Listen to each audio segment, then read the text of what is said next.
म्हटले मी वारकरी धारकरी पण असू दे ना, जनतेने आता ठरवलेलं आहे, कोणी धारकरी असू वारकरी असू परिवर्तन घडवायचं आहे. 4 ते 5 माझी आजी असे मिळून 4 ते 5 विद्यमान कार्यकर्ते किंवा समाजकारणातून ज्यांचं खूप मोठं वलय आहे अशी लोक आज प्रवेश करणार आहेत. तर सगळ्यात महत्वाचं मला भोसरीमध्ये भ्रष्टाचारमुक्त भोसरी हा माझा उद्देश होता. मी तिकीट कट झालं तरी दुसऱ्या दिवसापासून मी जनतेमध्ये आहे आणि मनापासून मी समाजकार्य करण्याचं ठरवलेलं आहे.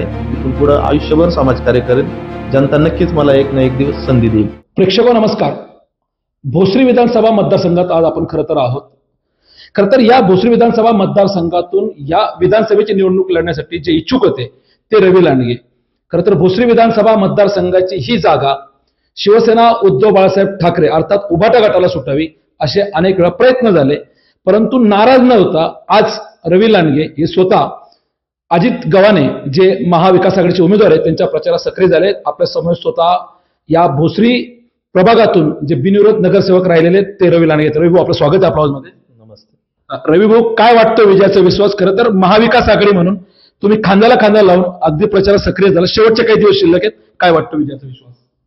खरं तर महाविकास आघाडीमध्ये आम्ही सर्वच इच्छुक उमेदवार असतील, सर्व कार्यकर्ते असतील, सर्व पदाधिकारी असतील, एका उद्देशाने एकत्रित झालो होतो की या भोसरी विधानसभा मतदारसंघात परिवर्तन होणे खूप गरजेचं आहे. परिवर्तन का व्हावे तर गेल्या 10 वर्षात जे सत्ताधाऱ्यांनी केलेलं काम आहे त्याच्यात जनता बिलकुल खुश नाहीये आणि जनतेचा तीव्र संताप आहे. त्याला कुठंतरी कुठलाही उमेदवार असलं तर परिवर्तन होणं गरजेचं असतं, तेव्हाच विकास साधता येतो.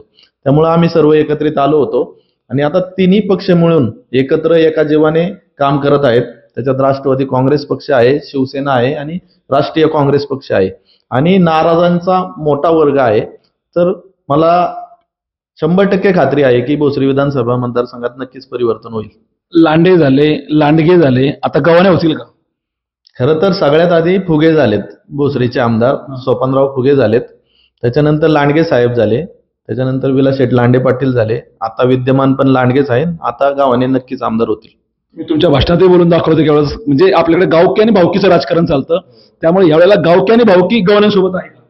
नक्कीच आहे, कारण मी तेव्हा पण बोललो होतो की गावचा एकोपा टिकावा आणि गावात मतभेद न व्हावा, त्याच्यासाठी गावाने एकत्र यावं आणि कुठंतरी थांबायची प्रत्येकाची भावना असावं. त्याच्यामुळे मी स्वतः सुद्धा थांबलो या निवडणूक प्रक्रियेतून आणि गावातून आजूबाजूचे जे 5-6 गाव आहेत ते भोसरीचं अनुकरण करत असतात.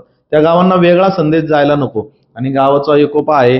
गावात जरी 2 विचारसरणी असली तरी अख्खं गाव आता एका बाजूनी झालेलं आहे आणि नक्कीच गावाने आता आमदार होतील. तुम्ही पहिले असे नगरसेवक आहात की सत्तेत राहून तुम्ही सत्ताधाऱ्यांना विरोध केलेला आहे. केंद्रात सत्ता होती, राज्यात सत्ता होती, तरी थेट भाजपवरती हल्ला असायचा. कारण या पिंपरी चिंचवड शहरामध्ये भाजपने अर्थात तुमच्या कुटुंबियांनी त्याचं रोपटं लावलेलं होतं, तुमचा थेट विरोध असायचा. आज अनेक जण पक्ष सोडताय, कशामुळे सोडताय काय सांगा? भाजपची जी मूळ विचारधारा होती किंवा भाजपचे जे विचार होते की प्रथम राष्ट्र नंतर पक्ष शेवटी स्वतः, ते गेल्या काही वर्षात गेल्या 2014 पासून आपण बघितलं तर पूर्णपणे विचारसरणी बदललेली आहे. प्रथम मी, नंतर माझे नातेवाईक आणि शेवटी मी आणि मी, अशी जी विचारसरणी स्वार्थाची विचारसरणी आहे ती जुन्या भाजपच्या विचारसरणीच्या लोकांना बिलकुल आवडत नाही, पटत नाही. जुना भाजपचा प्रत्येक कार्यकर्ता हा त्यागाची, समर्पणाची आणि निस्वार्थपणे समाजसेवा करण्याची भावना ठेवून कार्य करत असतो आणि ही जी विचारसरणी आहे ही स्वार्थाची किंवा सत्तेचा उपयोग करणं असेल किंवा लोकांच्या भावनांशी खेळणं असेल, समाजाचे शोषण करणं असेल, ही विचारधारा बिलकुल कुणाला पटलेली नाहीये. त्यामुळे भाजपच्या विचारसरणीशी संलग्न जे पण नगरसेवक होते त्यात मी पण होतो, त्या भाजपच्या ह्या कार्यपद्धतीवर नाराज होऊन आम्ही सर्वांनी पक्ष सोडलेला आहे. सुलभाताईंची खरं तर आम्ही मुलाखत घेतली, त्या म्हटले की एकीकडे आळंदी, एकीकडे देऊ आणि आखाडा पार्ट्या झाल्या, एकीकडे हिंदुत्वाचा आव आणला जातो निवडणुकीत तोंडावरती. तुम्ही कट्टर हिंदुत्ववादी आहात, बजरंग दलात तुम्ही काम केलेलं आहे. कसं पाहता की इकडे हिंदुत्ववाद दाखवला जातो, दुसरीकडे आखाडा पार्ट्या होतात? मी लहानपणापासून राष्ट्रीय स्वयंसेवक संघाचा कार्यकर्ता आहे. मी प्रथम वर्ष शिक्षित आहे, त्यामुळे हिंदुत्व काय आहे ते आम्ही लहानपणापासून ते शिकलेलो आहे, आध्यात्मिक केलं नाही. आमच्या विचारातून आचारातून आम्ही ते समाजामध्ये नेलेलं आहे. परंतु आता जे चाललंय आत्ताच्या नवीन राज्यकर्त्यांचं, हिंदुत्वाचं तुम्ही उदात्तीकरण करा, नक्कीच धर्माभिमानास नको, हे कुठेही चुकीची बाब नाही. परंतु धर्मांचं तुम्ही उदात्तीकरण करता करता जे तुम्ही आचरण करताय समाजात, जे देश पसरवताय ते चुकीचं आहे. त्यांनी आता नाही पण पुढच्या पिढीला खूप घातक आहे. समाजामध्ये द्वेष होऊन त्याच्यातून दंगली होतील, त्याच्यातून वाद निर्माण होतील, ते कधीच न मिटणारे असतील. जास्तीत जास्त तुम्ही अटल बिहारींनी बघा काय केलं, तेव्हा पण हिंदू मुस्लिम वाद होता, पण त्यांनी कायम समझोत्याची भूमिका ठेवली आणि कायम कुठंतरी भारत देश एकत्रित राहावा, भारताचं संघटन अबाधित राहावं यासाठी प्रयत्न केले. परंतु आता तसं होताना दिसत नाहीये. त्याच्यातून नक्कीच कुठं ना कुठं चुकीची भावना निर्माण होते आणि समाजात द्वेष निर्माण होतो. हे काय आम्हाला पटलेलं नाही. भोसरीच्या राजकारणातले वस्तात म्हणून विलास लांडेंकडे पाहिलं जातं. आज राज्याच्या राजकारणातले आणि देशाच्या राजकारणातले वस्तात शरद पवार साहेब भोसरीच्या सभेमध्ये येत आहे. कसं पाहता याकडे की परिवर्तन अटळ एका शरद पवार साहेबांची आजची सभा किती महत्वाची राहील? नक्कीच या सभेला खूप महत्व आहे. आता परिवर्तनाचा जो नारा चालू आहे पूर्ण विधानसभा मतदारसंघात, त्याच्यात भारतीय जनता पक्षाचे बरेच नगरसेवक, त्याच्यानंतर राष्ट्रवादी काँग्रेसचे जे अजितदादा गटाचे नगरसेवक होते ते पवार साहेबांकडे गेलेत. शिवसेना पूर्ण पवार साहेबांसोबत आहे आणि आज पण काहीतरी मेळाव्यात काहीतरी नवीन प्रवेश होणार आहेत. त्याच्यामुळं हा जो परिवर्तनाचा हा जो नारा पूर्ण मतदारसंघात चालू आहे तो या सभेमुळे अजून द्विगुणित होणार आहे आणि आजच्या सभेमुळे हा विजयाचा शिक्कामोर्तब होणार आहे. काही माजी नगरसेवक, माजी महापौर असे काही आहेत? आहेत नक्कीच आहेत. 4 ते 5 माजी आजी असे मिळून 4 ते 5 विद्यमान कार्यकर्ते किंवा समाजकारणातून ज्यांचं खूप मोठं वलय आहे अशी लोक आज प्रवेश करणार आहेत. तुमच्या स्वप्नातला भोसरी विधानसभा मतदारसंघ कसा राहिला असता? खरं तर तुमची इच्छा तुम्ही व्यक्त केली होती की मला विधानसभा लढायची, तरुणात संधी पुढे मिळणार आहे, तुम्ही थांबलात. तुम्ही आता तुमच्या स्वप्नातला मतदारसंघ कसा होता, काय झालं आणि काय राहिलं होतं? खरं तर सगळ्यात महत्वाचं मला भोसरीमध्ये भ्रष्टाचार मुक्त भोसरी हा माझा उद्देश होता. कारण जर भ्रष्टाचार झाला नाही तर पिंपरी चिंचवड महानगरपालिकेचा जो कर रूपी पैसा तिथं जनतेचा गोळा होतो, त्या कर रूपी पैशाचा पूर्ण मोबदला जनतेलाच मिळणार, त्याच्यातून विकास कामे होणार आणि त्या विकास कामांच्या माध्यमातून जनतेची पूर्ण परिपूर्तता होणार होती. असा मला तो उद्देश होता की भ्रष्टाचार मुक्त भोसरी करायची होती. आणि दुसरं एक राजकारण आजकाल चाललंय, प्रत्येकाला वापरून घेण्याचं राजकारण किंवा खोटी आश्वासनं द्यायची आणि लोकांना आशेला लावायचं, फसवायचं, हे राजकारण मला पूर्णपणे बंद करायचं होतं आणि कुठंतरी एक सुसंस्कृत समाज घडावा या उद्दिष्टाने मी पूर्ण प्रयत्न करणार होतो. आणि जर जनतेने मला संधी दिली असती मी नक्कीच त्याच्यासाठी प्रयत्न करणार होतो. तरी पण मी निराश झालेलो नाहीये. राजकारणात असं होत राहतं. मी तिकीट कट झालं तरी दुसऱ्या दिवसापासून मी जनतेमध्ये आहे आणि मनापासून मी समाजकार्य करण्याचं ठरवलेलं आहे. इथून पुढे आयुष्यभर समाजकार्य करेन. जनता नक्कीच मला एक ना एक दिवस संधी देईल. भ्रष्टाचार मुक्त तुम्ही भोसरी विधानसभा करणार होतात, परंतु आम्ही अनेक तरुणांशी बोलतो तेव्हा तरुणांकडनं असं येतं की आम्ही व्यवसायानिमित्त त्या ठिकाणी आलो, आम्ही जेव्हा गावाला जातो तेव्हा आम्हाला विचारतात की कुठे राहतो, तेव्हा ते सांगतात की भोसरी. तेव्हा उत्तर असं येते की ते गुंडगिरी दहशतीची भोसरी का? कसं पाहतं? म्हणजे भ्रष्टाचार मुक्त करणार होता, एकीकडे गुंडगिरी दडपशाही, त्याकडे कसं पाहताय? आणि गुंडगिरी असं भोसरीचा आपण जर बघितलं तर भोसरीला या पंचक्रोशीमध्ये खूप मोठा इतिहास आहे. भोसरीचं खूप मोठं वैभव आहे.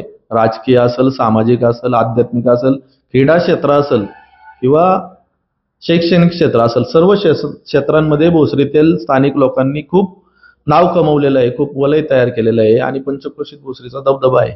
पण गुंडगिरी अशी आपल्याला पाहिजे जे लोक बदनामी करतात तशी गुंडगिरी या भागात नाहीये. राजकारणातली गुंडगिरी वेगळी आणि गुन्हेगारांची गुंडगिरी वेगळी. राजकारणातली जी गुंडगिरी आहे ती नक्कीच आम्ही थांबवली असती, ती काही होऊन दिली नसती. असो, पण या परिवर्तनाच्या माध्यमातून ती पण गुंडगिरी संपली जाईल. राजकारणाची गुंडगिरी थांबवा असं तुम्ही म्हटले. परवा जी सभा झाली त्या ठिकाणी थेट सांगितलं गेलं विरोधकांना तुमच्यासारख्या की मला पूर्वीचा महेश लांडगे व्हायला लावू नका, 20 तारखेपर्यंत अल्टिमेटम देतो, नाही तर मला महेश लांडगे म्हणतात.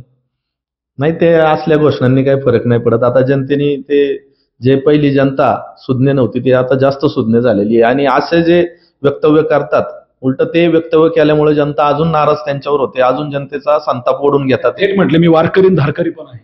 असू दे ना, जनतेने आता ठरवलेलं आहे, कुणी धारकरी असू वारकरी असू, परिवर्तन घडवायचं आहे. उलट त्यांनी अशी वक्तव्य करून ते अजून जनतेच्या मनातून उतरत चाललेले आहे. तर उलट त्यांना मी सल्ला देईन अशी वक्तव्य त्यांनी करू नयेत.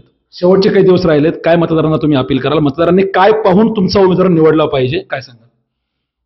उमेदवार कुणी असो, मतदारांना माझे नम्र आव्हान आहे की परिवर्तन हा निसर्गाचा नियम आहे, परिवर्तन झालंच पाहिजे. जर परिवर्तन झालं नाही तर एखाद्या उमेदवारांना वारंवार तुम्ही निवडून देता तेव्हा त्या उमेदवारामध्ये गर्व होतो, अहंकार होतो. आपण जे काही करतोय ते सगळं योग्य आहे असं त्या उमेदवाराला वाटू लागतं आणि त्याच्यातून चुकीची कामं घडतात. ती चुकीची कामांमुळं फक्त राजकीय लोकांना नाहीच, पूर्ण समाजाला त्याचा त्रास होतो. त्यामुळं मी भोसरी मतदारसंघातील प्रत्येक नागरिकाला विनंती करतो की आपण परिवर्तन घडवा आणि आपण परिवर्तन घडवल्यामुळे नक्कीच आपल्याला पश्चाताप करण्याची वेळ येणार नाही याची मी खात्री देतो.